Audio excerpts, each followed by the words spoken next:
ನಾನು ಅವನು RX ಬೈಕ್ನ ಒಂದು ರೌಂಡ್ ಓಡಿಸೋಕ್ಕೋಸ್ಕರ ಫುಲ್ ಟ್ಯಾಂಕ್ ಪೆಟ್ರೋಲ್ ಹಾಕ್ಸ್ತಿದ್ದೆ ಅವನಿಗೆ. PU ಲೈಫಲ್ಲಿ ಸ್ವಲ್ಪ ಚಿಕ್ಕ ಪುಟ್ಟ ರೋಡಿಸಮ್ ಥರ ಎಲ್ಲ ತುಂಬ ನಡೆಯೋದು ಅವಾಗ. ಆ್ಯಕ್ಚುಲಿ ನನಗೇನು ಐಡಿಯಾನೇ ಇರಲಿಲ್ಲ ಇಂಡಸ್ಟ್ರಿಗೆ ಬರೋದು ಮುಂಚೆ. ಅವ್ರಿಗೆ ಮಕ್ಕಳಿರಲಿಲ್ಲ, ನನ್ನೇ ಅಡಾಪ್ಟ್ ಮಾಡ್ಕೊಂಡಿದ್ರು. ಸೊ ಐ ಮೀನ್ ಒಂದು ಚಿಕ್ಕ ಅವಮಾನ ನಿಮ್ಮನ್ನ ಇಲ್ಲಿಂದ ಎಲ್ಲಿಗೆ ಬದಲಾಯಿಸ್ಬಿಡುತ್ತೆ. ನಾಳೆ ಶೋ ಇರಬೇಕಾದ್ರೆ ನಾನು ಕ್ಯಾನ್ಸಲ್ ಮಾಡ್ಬಿಡ್ತಾರೆ. ಅವಾಗ ತುಂಬ ಕಷ್ಟ ಆಯ್ತು. ಇಂಡಸ್ಟ್ರಿಗೆ ಬರಬೇಕು ಅಂದ್ರೆ ತುಂಬ ಎದುರೋದು.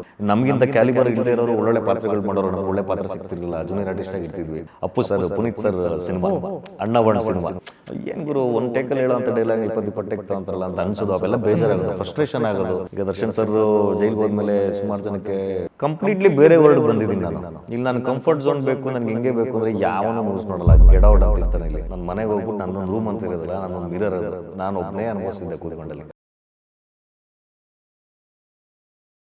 ಎಲ್ರಿಗೂ ನಮಸ್ಕಾರ. Welcome to the podcast by mask man. ಇವತ್ತಿನ ನಮ್ಮ ಗೆಸ್ಟು ಒಬ್ಬ right hand batsman, right hand bowler, ಹಾಗೆ ಒಂದೊಂದು ಬಾಲು ಸ್ಲೋವರನ್ನು ಹಾಕುವಂಥ ಸ್ಪೆಷಲಿಸ್ಟ್. ಇವರೊಂದು ಟೀಮಿನ ಕ್ಯಾಪ್ಟನ್ ಕೂಡ. ಅಯ್ಯೋ ಸಾರಿ, ನಾನೇನೋ ತಪ್ಪು ಹೇಳ್ತಿದ್ದೀನಾ? ಇಲ್ಲ, ಕರೆಕ್ಟಾಗಿ ಹೇಳ್ತಾ ಇದ್ದೀನಿ. ಆದರೆ ಅದಕ್ಕಿಂತ ಮುಂಚೆ ಇವರೊಬ್ಬ ನಟ. ಕನ್ನಡ ಹಿರಿತೆರೆ ಕಿರುತೆರೆಯ ಉದಯೋನ್ಮುಖ ನಟ ಅರ್ಜುನ್ ಯೋಗಿ ಅವರಿಗೆ ನಮ್ಮ ಪಾಡ್ಕಾಸ್ಟ್ ಚಾನಲ್ಗೆ ಸ್ವಾಗತ. Hello mask man.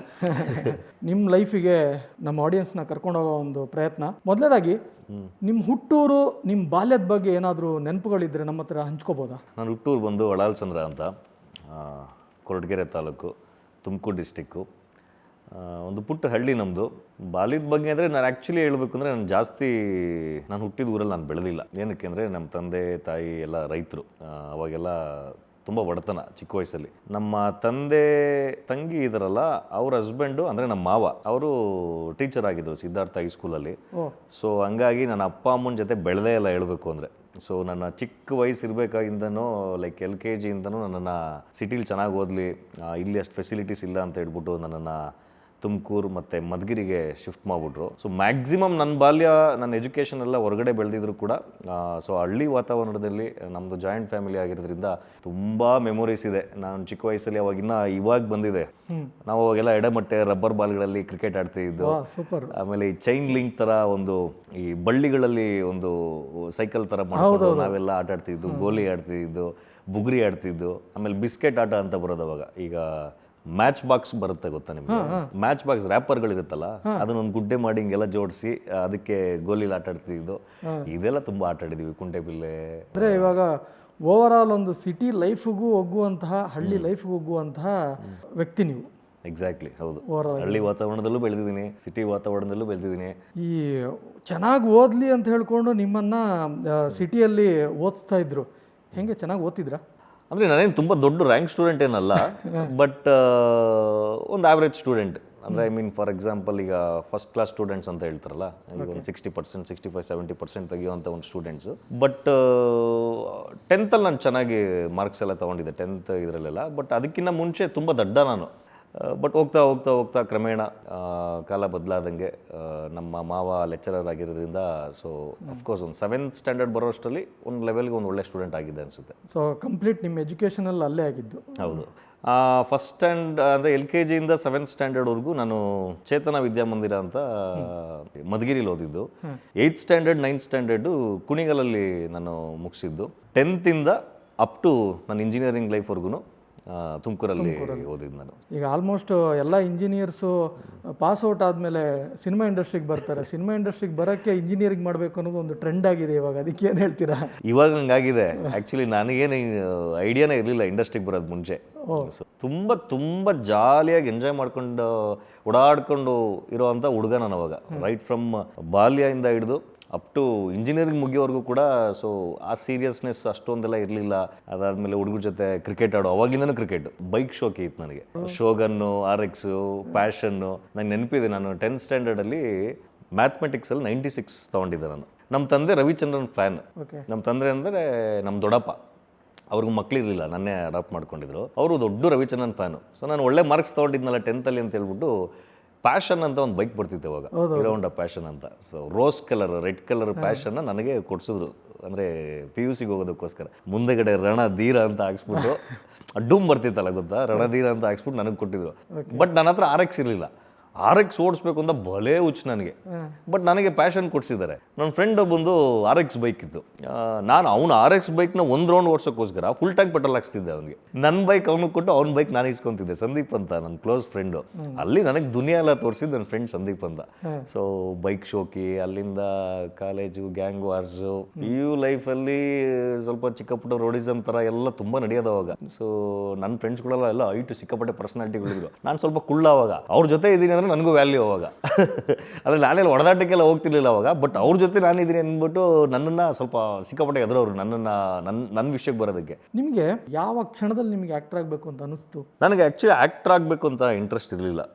ನಾನು ಇಂಜಿನಿಯರಿಂಗ್ ಜಾಯಿನ್ ಆದಾಗ ಅಲ್ಲಿವರೆಗೂ ನಾನು ಎಲ್ಲೂ ಆ್ಯಕ್ಟಿಂಗ್ ಆಗಿರ್ಬೋದು, ಡ್ಯಾನ್ಸ್ ಆಗಿರ್ಬೋದು ಏನೂ ಇರ್ತಿರ್ಲಿಲ್ಲ. ಎಲ್ಲೋ ನಮ್ಮ ಮನೆಗಳಲ್ಲಿ ಫಂಕ್ಷನ್ಗಳಲ್ಲಿ ಏನಾದರೂ ಮದುವೆ ಫಂಕ್ಷನ್ಗಳಲ್ಲಾದರೆ ಅವಾಗೆಲ್ಲ ಪ್ರೊಸೆಷನ್ಸ್ಗಳು ಮಾಡೋರು. ಅಂದರೆ ಮದುವೆ ಆದಮೇಲೆ ಮೆರವಣಿಗೆ ಮಾಡೋದು, ಈ ಥರದ್ದೆಲ್ಲ ಮಾಡೋದು.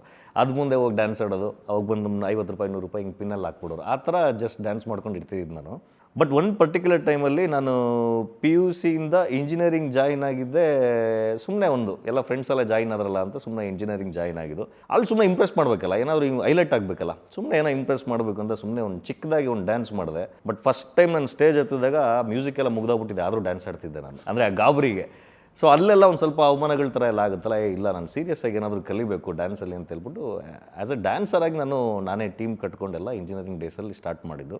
ಫಸ್ಟ್ ಇಯರ್ ಇಂಜಿನಿಯರಿಂಗ್ ಬಂದಾಗ ಚಿಕ್ಕ ಅವಮಾನ ಆಗಿತ್ತು ನನಗೆ. ಅದಾದಮೇಲೆ ಆ ಕಾಲೇಜ್ ಟೀಮ್ಗೆ ಒಂದು ಜಾಯಿನ್ ಮಾಡಿಸ್ಕೊತಾರೆ ನನ್ನ. ಬಟ್ ಅಲ್ಲಿ ನಾನು ಪ್ರಾಕ್ಟೀಸ್ ಎಲ್ಲ ಮಾಡಿಸಿ ಇನ್ನೇನು ನಾಳೆ ಶೋ ಇರಬೇಕಾದ್ರೆ ನನ್ನನ್ನು ಕ್ಯಾನ್ಸಲ್ ಮಾಡಿಬಿಡ್ತಾರೆ.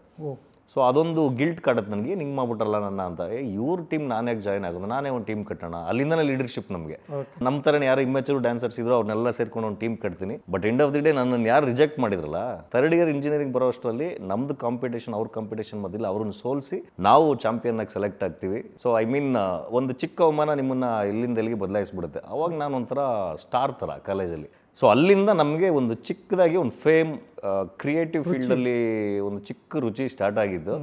ನೋಡಿದ್ರೆ ಸ್ನೇಹಿತರೆ, ಇವ್ರು ಹೇಳಿರೋ ಒಂದು ಮಾತು, ನಿಮ್ಮನ್ನು ಲೈಫಲ್ಲಿ ಯಾರೇ ರಿಜೆಕ್ಟ್ ಮಾಡ್ಬೋದು, ಆದರೆ ನಿಮ್ಮೊಳಗೆ ಒಬ್ಬ ಪ್ರತಿಭೆ ಇರುತ್ತೆ. ಆ ಪ್ರತಿಭೆನ ನೀವು ಹುಡ್ಕೊಳ್ಳಿ, ನಿಮಗೆ ದಾರಿ ನಿಮಗೆ ಸಿಗತ್ತೆ. ನೀವು ಬೆಂಗಳೂರಿಗೆ ಬಂದಿದ್ದು ಆ್ಯಕ್ಟಿಂಗಿಗೆ ಅಂತಲೇ ಬಂದಿದ್ದ ಅಥವಾ ಬೇರೆ ಏನಾದ್ರು ಕೆಲಸ ಅಂತ ಬಂದಿದ್ದ? ಇಲ್ಲ, ನಾನು ಬ್ಯಾಂಗ್ಳೂರ್ಗೆ ನಾನು ಸೈಟ್ ಇಂಜಿನಿಯರ್ ಆಗಿ 1 ತಿಂಗಳು ವರ್ಕ್ ಮಾಡ್ತೀನಿ. ನಾನು ಕೂಡ್ಲು ಗೇಟ್ ಹತ್ರ, ಎಲೆಕ್ಟ್ರಾನಿಕ್ ಸಿಟಿ ಹತ್ರ 1 ತಿಂಗಳು ಕೆಲಸ ಮಾಡ್ತೀನಿ ನಾನು. ಬೇಸಿಕಲಿ ಸಿವಿಲ್ ಇಂಜಿನಿಯರ್ಸ್ ಅಂದರೆ ಆಫೀಸ್ಗಿಂತ ಹೊರಗಡೆನೇ ಕೆಲಸ ಜಾಸ್ತಿ ನಮ್ಮದು. ಸೈಟ್ ವಿಸಿಟು ಈ ಥರದ್ದೆಲ್ಲ. ಅಲ್ಲಿ ಬಿಸಿಲಲ್ಲಿ 1 ತಿಂಗಳೆಲ್ಲ ಕೆಲಸ ಮಾಡಿದ್ದಾದಮೇಲೆ ಇಲ್ಲ, ನಾನು ಲೈಫಲ್ಲಿ ಏನಾದರೂ ಮಾಡಬೇಕು. ಯೂಶ್ವಲಿ ಓಕೆ, ಈಗ ನಾನು ಕೆಲಸಕ್ಕೆ ಹೋಗ್ತೀನಿ, ಅದಾದಮೇಲೆ ಒಂದಷ್ಟು ವರ್ಷ ಆದಮೇಲೆ ಮದುವೆ ಆಗುತ್ತೆ, ಮಕ್ಕಳಾಗುತ್ತೆ, ಇದು ಕಾಮನ್ನು ಇದು ಲೈಫಲ್ಲಿ. ನಾನು ಏನಾದರೂ ಡಿಫ್ರೆಂಟಾಗಿ ಏನಾದರೂ ಅಚೀವ್ ಮಾಡಬೇಕು ಅಂತ ಹೇಳ್ಬಿಟ್ಟು ಅವಾಗ ಡಿಸೈಡ್ ಮಾಡೋದು ನಾನು. ಓಕೆ, ನಾನು ಇಂಡಸ್ಟ್ರಿಗೆ ಬರಬೇಕು, ಏನಾದರೂ ಅಚೀವ್ ಮಾಡಬೇಕು, ಒಳ್ಳೆ ಎಕ್ಸ್ಪ್ರೆಸಿವ್ ಫೇಸ್ ಇದೆ, ನೀವು ಆರ್ಟಿಸ್ಟಾಗಿ ಟ್ರೈ ಮಾಡ್ಬೋದು ಅಂತ ಎಲ್ಲರೂ ಹೇಳೋರು. ನಾನು ಅದನ್ನು ಸೀರಿಯಸ್ ಆಗಿ ಏನು ತೊಗೊಂಡಿರಲಿಲ್ಲ. ಆಮೇಲೆ ನಾನು ಇಲ್ಲಿಗೆ ಬಂದಮೇಲೆ ಓಕೆ, ಒಂದು ಟ್ರೈ ಮಾಡೋಣ, ಎಲ್ಲ ವಾಪಸ್ ರೀಕಾಲ್ ಆಗಕ್ಕೆ ಸ್ಟಾರ್ಟ್ ಆಯಿತು. ಒನ್ ಫೈನ್ ಡೇ ಡಿಸೈಡ್ ಮಾಡಿ ಮನೆಗೆ ಹೋಗಿ ಒಂದು ಪರ್ಮಿಷನ್ ತೊಗೊಂಡು ಮನೇಲಿ 1 ವರ್ಷ ಟೈಮ್ ಕೊಡ್ತಾರೆ ನನಗೆ. 1 ವರ್ಷದಲ್ಲಿ ನೀನೇನಾದರೂ ಸಕ್ಸಸ್ ಆದರೆ ಈ ಫೀಲ್ಡಲ್ಲಿ ನೀನು ಕಂಟಿನ್ಯೂ ಮಾಡಬೇಕು, ಇಲ್ಲ ಅಂದರೆ ನೀನು ಬಿಟ್ಟು ಬರಬೇಕು ಅಂತ. ನಮ್ಮದು ತುಂಬ ದೊಡ್ಡ ಆರ್ಥೋಡಾಕ್ಸ್ ಫ್ಯಾಮಿಲಿ, ನಮ್ಮದು ಜಾಯಿಂಟ್ ಫ್ಯಾಮಿಲಿ. ಅಷ್ಟು ಈಸಿಯಾಗಿ ಒಪ್ಪಲ್ಲ. ಅವ್ರಿಗೊಂದು ಭಯ ಇರುತ್ತೆ, ಚಿಕ್ಕ ಕಳಿಕೆ ಇರುತ್ತೆ. ಯಾಕೆಂದರೆ ಇವಾಗ ಅಂದರೆ ನಿಮ್ಗೆ ಆಪರ್ಚುನಿಟೀಸ್ ತುಂಬ ಓಪನ್ ಇದೆ. ಅವಾಗ ತುಂಬ ಕಷ್ಟ ಆಯಿತು, ಇಂಡಸ್ಟ್ರಿಗೆ ಬರಬೇಕು ಅಂದ್ರೆ ತುಂಬ ಎದುರೋರು. ಬಟ್ ಅದೇನೋ ಗೊತ್ತಿಲ್ಲ, ಬ್ಲೈಂಡಾಗಿ ನಾನು ಯಾರನ್ನೂ ಏನೋ ಒಂದು ಬ್ಲೈಂಡಾಗಿ ಸುಮ್ಮನೆ ಬಂದಿದ್ದು ನಾನು ಇಂಡಸ್ಟ್ರಿಗೆ. ಬಟ್ ಮನೇಲಿ ಪರ್ಮಿಷನ್ ತೊಗೊಂಡು ಬಂದೆ. ಆಲ್ಮೋಸ್ಟ್ ಇವಾಗ 14-15 ವರ್ಷದ ಜರ್ನಿ. ಆ್ಯಕ್ಟಿಂಗ್ ಎಂಟ್ರ್ ಆಗಬೇಕು ಅಂತ ಅಂದ್ಕೊಂಡಾಗ ನಿಮ್ಮದು ಪ್ರಿಪರೇಷನ್ಸ್ ಏನಿತ್ತು? ಸೆಲ್ಫ್ ಕಾನ್ಫಿಡೆನ್ಸ್ ಅಂತ ಒಂದು ಪದ ಇದೆ.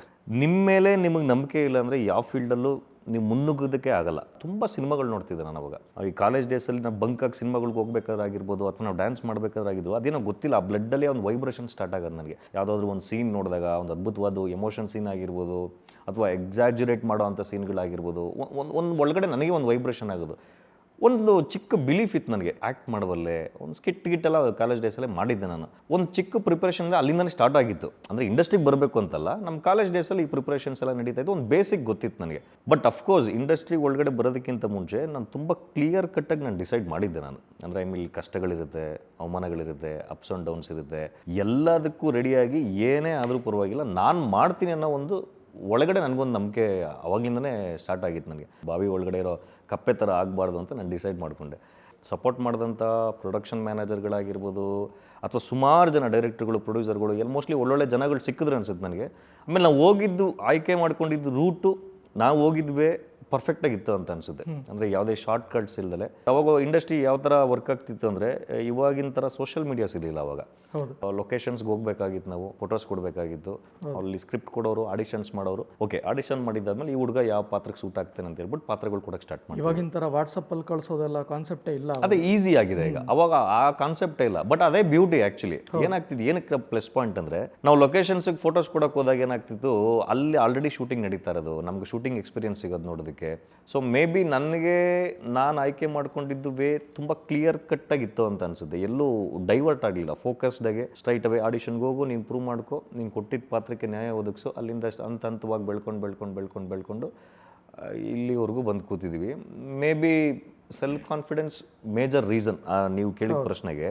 ನನಗನ್ಸೋ ಪ್ರಕಾರ, ಆಮೇಲೆ ನಮ್ಮ ಟೀಮ್ ರಿಸರ್ಚ್ ಪ್ರಕಾರನೂ ನಿಮ್ಮ ಬ್ಲಡ್ಡಲ್ಲೇ ಒಂದು ನಟ ಇದ್ದಾನೆ ಅಂತ. ಬ್ಲಡ್ಡಲ್ಲೇನಾ? ಹೌದು. ನಿಮ್ಮ ಅಜ್ಜಿಯವರು ಒಂದೇ ಒಂದು ಎಪಿಸೋಡಲ್ಲಿ ಇಡೀ ಕರ್ನಾಟಕ ಜನರ ಮನಸ್ಸು ಗೆದ್ದಿದ್ದಾರೆ. ಓ, ಡ್ಯಾನ್ಸಿಂಗ್ ಚಾಂಪಿಯನ್ ಅಂತ ಹೇಳ್ತಿದ್ದೀರಾ? ಹೌದು. ಒಂದು ರಿಯಾಲಿಟಿ ಶೋ ಮಾಡಿದೆ ನಾನು, ಡ್ಯಾನ್ಸಿಂಗ್ ಚಾಂಪಿಯನ್ ಅಂತ, ಕಲರ್ಸ್ ಕನ್ನಡದಲ್ಲಿ. ಆ್ಯಕ್ಚುಲಿ ಆ ಶೋ ಶುಭಾರಂಭ ಆಗಿದ್ದೆ ನಮ್ಮ ಅಜ್ಜಿ ವಿಡಿಯೋ ಕಾಲಿಂದ. ಅಕುಲ್ ಬಾಲಾಜಿ ಅವರು ಆ್ಯಂಕರ್ ಆಗಿದ್ರವಾಗ ಅವರು ಒಂದು ವಿಡಿಯೋ ಕಾಲ್ ಮಾಡ್ತಾರೆ. ಅಂದರೆ ಯೂಶಲಿ ಫ್ಯಾಮಿಲಿ ಬ್ಯಾಕ್ ಡ್ರಾಪ್ ಒಂದು ಫನ್ ಸೀಕ್ವೆನ್ಸ್ ಇರುತ್ತಲ್ಲ. ನಮ್ಮ ಅಜ್ಜಿ ತುಂಬ ಫೇಮಸ್ ಆಗ್ಬಿಟ್ಟಿದ್ರು ಅವಾಗ. ನಮ್ಮ ತಂದೆ ಕೃಷ್ಣನ್ ಪಾತ್ರ ಮಾಡಿದ್ದು ನಂಗೆ ನೆನಪಿದೆ. ಕುರುಕ್ಷೇತ್ರ ನಾಟಕಗಳೆಲ್ಲ ಮಾಡಬೇಕಾದ್ರೆ ಅವ್ರು ಪಾತ್ರ ಮಾಡ್ತಿದ್ರು. ನಮ್ಮ ತಾತ ಕೂಡ ಮಾಡ್ತಿದ್ರು ಅಂತ ಅವಾಗ. ಮೇ ಬಿ ಮೋಸ್ಟ್ಲಿ ಅವರ ಬ್ಲಡ್ ನನಗೂ ಬಂತು ಅಂತ ಅನಿಸುತ್ತೆ. ಅಂದರೆ ಕಲೆ ವೈಸು ಕಲಾವಿದ ಆಗೋದಕ್ಕೆ ಅದು ಒಂದು ರೀಸನ್ ಇರ್ಬೋದೇನೋ ಮೋಸ್ಟ್ಲಿ. ನಿಮ್ಮ ಸಿನಿಮಾ ಕೆರಿಯರಲ್ಲಿ ನೀವು ಸ್ಟಾರ್ಟ್ ಮಾಡಿದ್ದು ಜೂನಿಯರ್ ಆರ್ಟಿಸ್ಟ್ ಆಗಿ. ಇದ್ರ ಬಗ್ಗೆ ಹೇಳೋದಾದ್ರೆ ಆ ಜೂನಿಯರ್ ಆರ್ಟಿಸ್ಟ್ ಜೀವನ ಹೇಗಿತ್ತು, ಆ ಟೈಮ್ ಹೇಗಿತ್ತು? ಅಂದರೆ ನಾನು ಬ್ಲೈಂಡಾಗಿ ಇಂಡಸ್ಟ್ರಿಗೆ ಬಂದಾಗ ಯೂಶ್ವಲಿ ಯಾರು ಕರೆದು ನಮಗೆ ಸಡನ್ನಾಗಿ ಹೀರೋ ಚಾನ್ಸ್ ಆಗಲಿ ಅಥವಾ ಮೇಜರ್ ಕ್ಯಾರೆಕ್ಟರ್ಗಳೆಲ್ಲ ಯಾರು ಕೊಡ್ತಾರೆ? ಅಂದರೆ ನಮ್ಮ ಬಗ್ಗೆ ಯಾರಿಗೂ ಏನು ಗೊತ್ತಿರಲ್ವಲ್ಲ. ನಮಗೆ ಯಾವುದೇ ಆ್ಯಕ್ಟರ್ಸು ವಿತೌಟ್ ಬ್ಯಾಕ್ಗ್ರೌಂಡ್ ಇಂಡಸ್ಟ್ರಿಗೆ ಬಂದ ತಕ್ಷಣ ಫಸ್ಟ್ ಅವ್ರಿಗೆ ಸಿಗೋದೇ ಜೂನಿಯರ್ ಆರ್ಟಿಸ್ಟ್ ಕ್ಯಾರೆಕ್ಟರ್ಗಳು. ನನಗೆ ಗೊತ್ತಿತ್ತು, ನಮ್ಗೆ ಸ್ಟ್ರೈಟ್ ಅವೇ ನಮ್ಗೆ ಯಾರು ದೊಡ್ಡ ಆಪರ್ಚುನಿಟಿಗಳು ಕೊಡಲ್ಲ, ಚಿಕ್ಕದಾಗೆ ಹಂತವಾಗಿ ನಾವು ಪ್ರೂವ್ ಮಾಡ್ಕೊಂಡು ಹೋಗ್ಬೇಕು ಅನ್ನೋದು ಗೊತ್ತಿತ್ತು. ನಾನು ಎಷ್ಟು ತಲೆ ಉಪಯೋಗಿಸ್ತಿದ್ದೆ ಅವಾಗ ಅಂದರೆ, ಓಕೆ ಜೂನಿಯರ್ ಆರ್ಟಿಸ್ಟ್ ಅಂದರೆ ಅವಾಗ ಕಾರ್ಡ್ ಮಾಡಿಸಿದ್ರೆ 400 ರೂಪಾಯಿ 500 ರೂಪಾಯಿ ಕಾರ್ಡ್ ಇದ್ದರೆ, ಕಾರ್ಡ್ ಇಲ್ಲ ಅಂದರೆ 250-300 ಈ ಥರ ಏನೋ ಕೊಡ್ತಿದ್ರು ಅವಾಗ. ಆಗ್ಲೇ ನಾನು ಹೋಗಿ ಅಸೋಸಿಯೇಷನ್ ಗಾಂಧಿನಗರದಲ್ಲಿ ಜೂನಿಯರ್ ಆರ್ಟಿಸ್ಟ್ ಅಸೋಸಿಯೇಷನ್ಗೆ ಹೋಗಿ ಕಾರ್ಡ್ ಮಾಡಿಸಿ ನಾನು ಅಲ್ಲಿಂದನೇ ನನ್ನ ಕೆರಿಯರ್ ಸ್ಟಾರ್ಟ್ ಮಾಡಿದ್ದು. ಬೈ ಗಾಡ್ಸ್ ಗ್ರೇಸ್ ಪುಣ್ಯ ಏನು ಅಂದರೆ, ನಾನು ಎಂಟ್ರಿ ಆದ ತಕ್ಷಣವೇ ನನಗೊಂದು ಫೋನ್ ಬರುತ್ತೆ, ಈ ಥರ ಹಿಂಗೆ ಮೆಜೆಸ್ಟಿಕ್ ಬಂದ್ಬಿಡಿ, ನಿಮ್ಗೊಂದು ಒಳ್ಳೆ ಪಾತ್ರ ಇದೆ, ಕ್ಯಾರೆಕ್ಟರ್ ಸಿಕ್ಕಿದೆ ಅಂತ. ಗೊತ್ತಿತ್ತು ಆಬ್ವಿಯಸ್ಲಿ ಜೂನಿಯರ್ ಆರ್ಟಿಸ್ಟ್ ಕ್ಯಾರೆಕ್ಟರ್ ಅಂತ. ಅಲ್ಲಿಂದ ಹೋಗ್ತೀನಿ, ನೋಡಿದ್ರೆ Appu sir, Puneeth sir cinema ಅಣ್ಣ ಬಾಂಡ್ ಸಿನಿಮಾದಲ್ಲಿ ಒಂದು ಸಾಂಗ್ ಬರುತ್ತೆ, ತುಂಬ ನೋಡಬೇಡಿ ಲವ್ ಆಯ್ತದ. ಆ ಸಾಂಗ್ ಮುಗಿದ್ಮೇಲೆ ಒಂದು ಸೀಕ್ವೆನ್ಸ್ ಇದೆ, ಪ್ರಿಯಮಣಿ ಅವರು ಹೀರೋಯಿನ್ ಆಗಿದ್ರಲ್ಲ, ಅವ್ರದ್ದು ಬ್ಲಡ್ ತೊಗೊಳೋ ಅಂತ ಒಂದು ಸೀನು. ಅಲ್ಲಿಗೆ ಪುನೀತ್ ಸರ್ ಬ್ಲಡ್ ಕೊಡೋಕ್ಕೆ ಅಂತ ಬರ್ತಾರೆ, ಅವ್ರ ಹಿಂದೆಗಡೆ ನಾನು ನಿಂತಿರ್ತೀನಿ. ಬಟ್ ಖುಷಿ ಏನಂದರೆ ಫಸ್ಟ್ ಅಪಿಯರೆನ್ಸಲ್ಲೇ ದೊಡ್ಡ ಮನೆ ಅಣ್ಣವರ company, Puneeth sir super star ಜೊತೆ ಅವ್ರನ್ನ ನೋಡೋ ಅಂಥ ಒಂದು ಭಾಗ್ಯ. ಆಮೇಲೆ ಜೂನಿಯರ್ ಆರ್ಟಿಸ್ಟ್ ಅಂದಾಗ ನನಗೆ ಅಲ್ಲಿ ನೆನಪಿದೆ, ಸುಮಾರು ಒಂದು 200-250 ಜನ ಜೂನಿಯರ್ ಆರ್ಟಿಸ್ಟ್ಗಳು ನಾವೆಲ್ಲ. ಸೊ ಅಲ್ಲಿ ಸಪ್ರೇಟ್ ತಟ್ಟೆ ಇಟ್ಕೊಂಡು ಆ ಕ್ಯೂನಲ್ಲಿ ನಿಂತ್ಕೊಂಡು, ಬಟ್ ಎಲ್ರಿಗೂ ಒಂದೇ ಊಟ ಕೊಡೋರಲ್ಲಿ. ಆ ಕಂಪ್ನಿ ನಾನು ನೋಡ್ದಂಗೆ ಕ್ಯೂನಲ್ಲಿ ನಿಂತ್ಕೊಂಡು ತಟ್ಟೆ ಹಿಡ್ಕೊಂಡು ಹೋಗಿ ಅಲ್ಲಿ ಊಟ ಮಾಡಿ, ಅದೊಂದು ಬ್ಯೂಟಿಫುಲ್ ಲೈಫ್ ಅದು. ಐ ಮೀನ್ ಇವತ್ತಿಗೂ ಕೂಡ ತುಂಬ ಜನ ಜೂನಿಯರ್ ಆರ್ಟಿಸ್ಟ್ಗಳು ನಮ್ಮ ಸಿನಿಮಾಗಳು, ಈಗ ನಾವು ಹೀರೋ ಆಗಿರೋ ಸಿನಿಮಾಗಳಲ್ಲಿ ಮಾಡ್ತಾರಲ್ಲ, ಪಾಪ ಅವ್ರು ಎಷ್ಟು ಕಷ್ಟಪಡ್ತಿದ್ದಾರೆ ಅನ್ನೋದು ನನಗೆ ಆ ಟೈಮಲ್ಲಿ ತುಂಬ ಎಕ್ಸ್ಪೀರಿಯೆನ್ಸ್ ಆಗ್ತಿತ್ತು. ಈಗ ನಮಗಾದರೆ ಅಟ್ಲೀಸ್ಟ್ ಛತ್ರಿ ಹಿಡಿತಾರೆ, ಕೊಡೆ ಹಿಡಿತಾರೆ ಬಿಸಿಲು ಟೈಮಲ್ಲಿ. ಪಾಪ ಅಷ್ಟು ಜನಕ್ಕೆ ಎಲ್ಲಿ ನಿಮಗೆ ಆಗುತ್ತೆ? ಎಷ್ಟೊತ್ತು ಡೈರೆಕ್ಟ್ ಹೇಳಿದ್ರು ಕೂಡ ಅಷ್ಟೊತ್ತರೆಗೂ ನಿಂತ್ಕೊಂಡು ಕೆಲಸ ಮಾಡ್ತಾರೆ ಸಿನಿಮಾಗೋಸ್ಕರ. ಎಲ್ಲರೂ ಸೇರಿದ್ರೆ ಸಿನಿಮಾ. ಎಕ್ಸಾಕ್ಟ್ಲಿ. ಪ್ರತಿಯೊಂದು ಚಿಕ್ಕ ಪಾತ್ರ ಅಂತಲೂ ನಾವು ಹೇಳೋಕ್ಕಾಗಲ್ಲ, ಎಲ್ಲರನ್ನೂ ಕಾಂಟ್ರಿಬ್ಯೂಷನ್ ಇದ್ದರೆ ಒಂದು ಸಿನಿಮಾ ಅಂತ ಆಗೋದು. ಹೌದು. ಎಷ್ಟೋ ಜನಕ್ಕೆ ಇವತ್ತು ಆ ಜೂನಿಯರ್ ಆರ್ಟಿಸ್ಟ್ ಅನ್ನೋದು ಒಂದು ಪ್ರೊಫೆಷನ್ ಕೂಡ. ಹೌದು. ಕೆಲವೊಬ್ಬರಿಗೆ ತಂದೆ ತಾಯಿನ ಮನೆಯಿಂದ ಈಚೆ ಹಾಕ್ಬಿಟ್ಟಿರ್ತಾರೆ, ಪಾಪ ಅವರು ಶೂಟಿಂಗ್ಗಳಿಗೆ ಬರ್ತಾರೆ, ಒಂದಷ್ಟು ದುಡ್ಡು ಸಿಗುತ್ತೆ ಅನ್ನೋ ಕಾರಣಕ್ಕೆ, 3 ಹೊತ್ತು ಊಟ ಕೂಡ ಸಿಗುತ್ತೆ ಅನ್ನೋ ಕಾರಣಕ್ಕೆ. ಐ ಥಿಂಕ್ ಅದು ತುಂಬ ಜನನ ಸಾಕ್ತಾ ಇದೆ ಇವತ್ತು ಜೂನಿಯರ್ ಆರ್ಟಿಸ್ಟ್ ಅಸೋಸಿಯೇಷನ್. ಎಷ್ಟು ಜನಕ್ಕೆ ಊಟ ಸಿಗ್ತಾ ಇದೆ ಇವತ್ತು. ಈಗ ನಾವು ಸುಮಾರು ಜನ ಹೇಳ್ತಾರೆ, ಈಗ ದರ್ಶನ್ ಸರ್ ಜೈಲ್ಗೆ ಹೋದ್ಮೇಲೆ ಸುಮಾರು ಜನಕ್ಕೆ ಕೆಲಸ ಇಲ್ಲ ಅಂತ. ಅವ್ರ ಸಿನಿಮಾಗಳು ಇದ್ದಿದ್ರೆ ಅವ್ರ ಸಿನಿಮಾಗಳಲ್ಲಿ ಇರುವಂಥ ಸೀನ್ಗಳಿಗೆ ಎಷ್ಟು ಜನ ಜೂನಿಯರ್ ಆರ್ಟಿಸ್ಟ್ಗಳು ಇರ್ತಿದ್ರು. ಬಟ್ ಅವ್ರ ಜಾಬ್ ಇದೆಯಲ್ಲ, ಇಟ್ಸ್ ಎ ಥ್ಯಾಂಕ್ಸ್ಲೆಸ್ ಜಾಬ್ ಅಂತ ಹೇಳ್ಬೋದು. ಯಾಕೆಂದರೆ ನಾವು ಫ್ರೇಮಲ್ಲಿ ಕಾಣಿಸ್ತೀವಿ, ಅವ್ರು ಔಟ್ ಆಫ್ ಫೋಕಸಲ್ಲಿ ಇರ್ತಾರೆ ಹಿಂದೆಗಡೆ, ಅವ್ರು ಯಾರು ಕಾಣೋದಿಲ್ಲ ಸ್ಕ್ರೀನ್ ಮೇಲೆ. ಬಟ್ ಆದರೂ ಅವ್ರ ಕಾಂಟ್ರಿಬ್ಯೂಷನ್ ಸಿನಿಮಾಗಿರುತ್ತೆ. ಒಂದು ಟೈಮಲ್ಲಿ ನಾನು ಅಲ್ಲಿಂದ ಕೆರಿಯರ್ ಸ್ಟಾರ್ಟ್ ಮಾಡಿದ್ದು. But beautiful life. ಅಲ್ಲಿಂದ ನನ್ನ ಕೆರಿಯರ್ ತುಂಬ ಚೆನ್ನಾಗಿ ಆಯ್ತು ನನಗೆ. ನಿಮಗೆ ಯಾವತ್ತೂ ಅನಿಸಿಲ್ವಾ ಅರ್ಜುನ್ ಅವರೇ, ಅಂದರೆ ಒಂದೊಳ್ಳೆ ಫ್ಯಾಮಿಲಿ ಬ್ಯಾಕ್ ಡ್ರಾಪಿಂದ ಬಂದು ಒಂದು ನಾರ್ಮಲ್ ಲೈಫು, ಆರಾಮ್ಸೆ ಲೈಫ್ ಲೀಡ್ ಮಾಡೋವಂಥ ಟೈಮ್ ನಿಮ್ಗಿತ್ತು, ನೀವು ಅದನ್ನು ಚೂಸ್ ಮಾಡ್ಬೋದಿತ್ತು. ಯಾವ ರೂಟ್ನ ಚೂಸ್ ಮಾಡಿದ್ರೆ ಅಲ್ಲಿ ಸ್ಟಾರ್ಟಿಂಗ್ ನಿಮಗೆ ಸಣ್ಣ ಪುಟ್ಟ ಸ್ಟ್ರಗಲ್ಗಳಾಗಿರ್ಬೋದು, ಕ್ಯೂ ಅಲ್ಲಿ ನಿಂತ್ಕೊಂಡು ಊಟ ತಗೊಳ್ಳೋದಾಗಿರ್ಬೋದು. ಕಷ್ಟ ಆಗ್ತಿತ್ತು. ಅದೊಂದು ಡಿಫ್ರೆಂಟ್ ವರ್ಡ್ ನನಗೆ. ಯಾಕೆಂದರೆ ನಮ್ಮೂರಲ್ಲಿ ಒಂದು ತುಂಬ ಒಳ್ಳೆ ರೆಪ್ಯೂಟೆಡ್ ಫ್ಯಾಮಿಲಿ ನಮ್ಮದು. ಅಲ್ಲಿ ಇವತ್ತಿಗೂ 5 ಹಳ್ಳಿ ಗ್ರಾಮ ದೇವತೆ ಕಾರ್ಯನ ನಾವು ಮಾಡ್ತೀವಿ, ಆ ಪಣಗಾರಿಕೆಯನ್ನು ಒಂದು ಇದನ್ನು ಮಾಡ್ತೀವಿ. ಅಲ್ಲಿ ನಮ್ಮ ಸುತ್ತ 100-150 ಜನ ಇರ್ತಾರಲ್ಲಿ. ಸೊ ಅಲ್ಲಿಂದ ಈ ಲೈಫಿಗೆ ಬಂದಾಗ ನಾನು 150 ಜನದ ಮಧ್ಯದಲ್ಲಿ ನಾನೊಬ್ಬ ಆಗಿ ಊಟ ಹಾಕ್ಸ್ಕೊಂಡು ಹೋಗೋದಿದೆಯಲ್ಲ, ಅಬ್ವಿಯಸ್ಲಿ ಒಂದು ಚಿಕ್ಕ ಅಳುಕಾಗುತ್ತೆ. ಬಟ್ ನಾನು ನಮ್ಮ ಬಿಗಿನಿಂಗೇ ಹೇಳ್ದಂಗೆ ಕಂಪ್ಲೀಟ್ಲಿ ಬೇರೆ ವರ್ಡ್ಗೆ ಬಂದಿದ್ದೀನಿ ನಾನು. ಇಲ್ಲಿ ನಾನು ಕಂಫರ್ಟ್ ಝೋನ್ ಬೇಕು, ನನಗೆ ಹಿಂಗೆ ಬೇಕು ಅಂದರೆ ಯಾವನೂ ಮೂಸ್ ನೋಡಲ್ಲ, ಗೆಟ್ ಔಟ್ ಅಂತ ಇರ್ತಾನೆ. ಇಲ್ಲಿ ನಾನೇ ನನ್ನ ಕೆರಿಯರ್ನ ಬಿಲ್ಡ್ ಮಾಡ್ಕೋಬೇಕು, ನಾನೇ ನನ್ನ ಪ್ರೊಫೈಲ್ ಬಿಲ್ಡ್ ಮಾಡ್ಕೋಬೇಕು, ಚಿಕ್ಕ ಅವಮಾನಗಳನ್ನ ಅನುಭವಿಸ್ಬೇಕು ಅನ್ನೋದು ನಾನು ಪ್ರಿಪೇರ್ ಆಗಿ ಬಂದಿದ್ದೆ. ಸೊ ಹಂಗಾಗಿ ನನಗೆ ಯಾವುದು ಏನು ಕಷ್ಟ ಅಂತ ಅನಿಸ್ತಿರಲಿಲ್ಲ. ಮೋಸ್ಟ್ಲಿ ನಾನು ಅದಕ್ಕೇನಾದರೂ ಕಂಫರ್ಟ್ ಝೋನ್ಗೆ ಹೋಗಿ ಅದೆಲ್ಲ ಕಷ್ಟ ಅಂತ ಅಂದ್ಕೊಂಡಿದ್ದರೆ ಇವತ್ತು ಈ ಸೀಟಲ್ಲಿ ನಾನು ಕೂರಕ್ಕೆ ಆಗ್ತಿರ್ಲಿಲ್ಲ. ಸೊ ಅದು ಯಾರೇ ಇವತ್ತು ದೊಡ್ಡ ಸ್ಥಾನದಲ್ಲಿ ಇದ್ದಾರಲ್ಲ, ಅವರೆಲ್ಲರೂ ಇದನ್ನು ಫೇಸ್ ಮಾಡ್ಕೊಂಡು ಬಂದಿರೋದಕ್ಕೆ ಅವರು ಸಕ್ಸಸ್ಫುಲ್ ಪರ್ಸನ್ಸ್ ಆಗಿರ್ತಾರೆ, ಎಸ್ಪೆಷಲಿ ನಮ್ಮ ಇಂಡಸ್ಟ್ರಿಲಿ. ಈಗ ಫಾರ್ ಎಕ್ಸಾಂಪಲ್ ನಾನು ಒಂದು ಬಿಸ್ನೆಸ್ಸೇ ಮಾಡ್ತೀನಿ ಅಂತ ಹೋದರೂ ಕೂಡ, ಈಗ ಒಂದು ಹೋಟೆಲ್ ಬಿಸ್ನೆಸ್ಸೇ ಮಾಡ್ತೀನಿ ಅಂದರೂ ಕೂಡ ಅವ್ನು ಪಾತ್ರೆ ತೊಳೆಯಕ್ಕೆ ಬಂದರೆ ಮಾತ್ರ ಅವ್ನು ಗಲ್ಲದ ಪೆಟ್ಟೆ ಮೇಲೆ ಕೂತ್ಕೊಂಡು ಅವನು ಅದನ್ನು ಎಂಜಾಯ್ ಮಾಡೋಕ್ಕಾಗೋದು.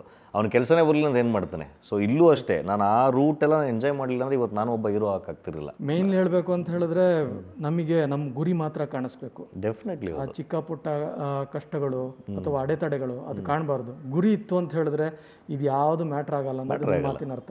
100% ಮ್ಯಾಟ್ರ್ ಆಗಲ್ಲ. ಆಮೇಲೆ ಇಷ್ಟು ಸ್ಟ್ರಾಂಗ್ ಆಗಿರೋನ್ ಮಾತ್ರ ಇಲ್ಲಿ ಬಂದು ಅಚೀವ್ ಮಾಡೋಕ್ಕಾಗೋದು. ನೀವು ಯಾವುದೇ ದೊಡ್ಡ ಲೆಜೆಂಡ್ಸ್ ತೊಗೊಂಡ್ರು ಕೂಡ ಅವರೆಲ್ಲ ಇದಕ್ಕಿಂತ 1000 ಪಟ್ಟು ಅವಮಾನಗಳಾಗಿರುತ್ತೆ. ಸೈಕಲ್ ಹೊಡೆದಿರ್ತಾರೆ, ಬಂದಿರ್ತಾರೆ. ಬಟ್ ಇವತ್ತೆಲ್ಲ ಲೈಫ್ ಹೆಂಗಿದೆ ಅವ್ರದ್ದೆಲ್ಲ. ಕರೆಕ್ಟ್. ನಾನು ತುಂಬ ಎಂಜಾಯ್ ಮಾಡ್ಕೊಂಬಂದೆ ಅದನ್ನೆಲ್ಲ. ಕಷ್ಟಗಳು ತುಂಬ ಆಗಿದೆ, ತುಂಬ ಬೇಜಾರಾಗೋದು, ತುಂಬ ನೋವಾಗೋದು. ನಮಗಿಂತ ಕ್ಯಾಲಿಬರ್ ಇಲ್ಲದೆ ಇರೋರು ಒಳ್ಳೊಳ್ಳೆ ಪಾತ್ರಗಳು ಮಾಡೋರು, ನಮ್ಗೆ ಒಳ್ಳೆ ಪಾತ್ರ ಸಿಗ್ತಿರಲಿಲ್ಲ, ಜೂನಿಯರ್ ಆರ್ಟಿಸ್ಟಾಗಿ ಇರ್ತಿದ್ವಿ. ಏನು ಗುರು ಒಂದು ಟೇಕಲ್ಲಿ ಹೇಳೋ ಅಂಥ ಡೈಲಾಗ್ 20 ಟೇಕ್ ತಗೊಂತಾರಲ್ಲ ಅಂತ ಅನ್ಸೋದು, ಅವೆಲ್ಲ ಬೇಜಾರಾಗೋದು, ಫ್ರಸ್ಟ್ರೇಷನ್ ಆಗೋದು. ಬಟ್ ಅದನ್ನೆಲ್ಲೂ ನಾನು ತೋರಿಸ್ತಿರ್ಲಿಲ್ಲ. ನನ್ನ ಮನೆಗೆ ಹೋಗ್ಬಿಟ್ಟು ನನ್ನೊಂದು ರೂಮ್ ಅಂತ ಇರೋದಲ್ಲ, ನನ್ನೊಂದು ಮಿರರ್ ಅದು, ನಾನು ಒಬ್ಬನೇ ಅನುಭವಿಸ್ತಿದ್ದೆ ಕೂತ್ಕೊಂಡಲ್ಲಿ. ಎಂಡ್ ಆಫ್ ದಿ ಡೇ ಬೆಳಿಬೇಕು ಅಂದರೆ ಇವೆಲ್ಲ ಕಾಮನ್ ಆಗೇ ಆಗುತ್ತೆ. ಇದೆಲ್ಲ ಒಂದು ಬಾಂಡ್ಲಿ ಚಿತ್ರಾನ್ನ ಮಾಡಿಕೊಂಡು ಅದನ್ನು 3 ಹೊತ್ತು ತಿಂದಿರೋದು ಉಂಟು. ಕಂಗ್ರ್ಯಾಚುಲೇಷನ್, ನಮ್ಮ ಬ್ಯಾನರಿಂದ ನೀವು ಹೀರೋ ಆಗಿ ಇಂಟ್ರೊಡ್ಯೂಸ್ ಆಗ್ತಾ ಇದ್ದೀರಾ. ನಾಳೆ ಬೆಳಗ್ಗೆ ಗಾಂಧಿನಗರ ನಮ್ಮ ಆಫೀಸಿಗೆ ಬಂದು ಚೆಕ್ ತೊಗೊಂಡೋಗಿ ಅಂತ. ಸೀರಿಯಲ್ ಹೀರೋ ರೆಕಗ್ನಿಷನ್ ಆಗೋದಕ್ಕಿಂತ ಮುಂಚೆ ನಾನು ಹೊಸಬನೇ ಅಲ್ವಾ, ಚಾಲೆಂಜಿಂಗ್ ಸ್ಟಾರ್ ದರ್ಶನ್ ಅವರು ಎಲ್ಲ. ಆ ಟೈಮಲ್ಲಿ ಯಾವ ಸಿನಿಮಾ ಬರ್ತಿಲ್ಲ, ನಾನು ಮಾಡಬೇಕಾಗಿರೋ ಸಿನಿಮಾ ನಿಂತೋಗುತ್ತೆ. ಮುಂಚೆ ಒಂಥರ ಇಡ್ತಾರೆ, ಫೇಮ್ ಬಂದ ತಕ್ಷಣ CCLಗೆ ಸುದೀಪ್ ಸರ್ ಸೆಲೆಕ್ಟ್ ಮಾಡ್ಕೊತಾರೆ. ರಿಲೇಟಿವ್ ಹುಡುಗಿನೇ ನಾನು ಲವ್ ಮಾಡಿದೆ, ಜೊತೆಲಿ ಇದ್ದ ಸ್ನೇಹಿತರುಗಳಿಂದ ನನ್ನ ಸಿನಿಮಾ ನಿಂತೋಗುತ್ತೆ. ತಿಕ್ಲು ಥರ ಆಡಕ್ಕೆ ಹೋದ್ರೆ ಏನಾಗುತ್ತೆ, ಜನ ಅವ್ರನ್ನ ತಿಕ್ಲು ಅಂತಲೇ ಕರೀತಾರೆ. ಏನು ಚೆನ್ನಾಗಿ ಎಂಜಾಯ್ ಮಾಡಿದ್ವಲ್ಲ ನಮ್ಮ ಲೈಫ್ನ, ಇಷ್ಟು ಚೆನ್ನಾಗಿ ಕಟ್ಕೊಂಡಿವಲ್ಲ ಅಂತ ಒಂದು ಪ್ರೌಡ್ ಇದೆ. ಮಿಸ್ ಮಾಡದೆ ನೋಡಿ ಪಾಡ್ಕಾಸ್ಟ್ ಬೈ ಮಾಸ್ಕ್ ಮ್ಯಾನ್. ಇದನ್ನು ಲೈಕ್ ಮಾಡಿ, ಶೇರ್ ಮಾಡಿ, ಸಬ್ಸ್ಕ್ರೈಬ್ ಮಾಡಿ, ನೀವು ಇನ್ಸ್ಪೈರ್ ಆಗಿ.